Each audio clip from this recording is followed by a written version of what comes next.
दोस्तों खेसारी लाल यादव का बर्थडे आ रहा है और इस बर्थडे में बहुत ही लाजवाब एक सॉन्ग आ रहा है जिस सॉन्ग का टाइटल है चांदी का कटोरे।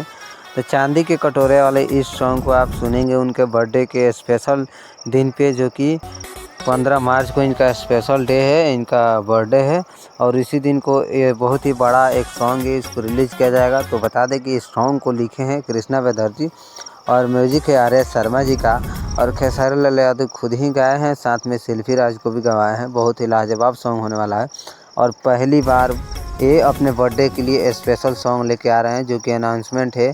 देखिए आप बर्थडे स्पेशल लिखा हुआ है पोस्टर पे, तो पहले ही बताया जा रहा है बर्थडे स्पेशल है। पोस्टर पे लिख के बताया जा रहा है कि ये बर्थडे के लिए ही गाना बनाया गया है स्पेशल। तो इसका मोशन पोस्टर आया है, तो हम आपको अपडेट दे रहे हैं। अभी तुरंत आया, ग्लोबल म्यूजिक जंक्शन पे आप जाके इसका मोशन पोस्टर दे सकते हैं। हो सकता है कल सुबह 7 बजे इसका टीजर आ जाए और परसों सुबह जो है 7 बजे, जो कि 15 तारीख को सुबह 7 बजे सॉन्ग भी आ जाए, क्योंकि 15 तारीख को ही इनका बर्थडे है। तो चलिए इसी तरह के वीडियो के लिए अपडेट के लिए बने रहे हमारे साथ। मिलते हैं किसी अगले वीडियो में, तब तक के लिए।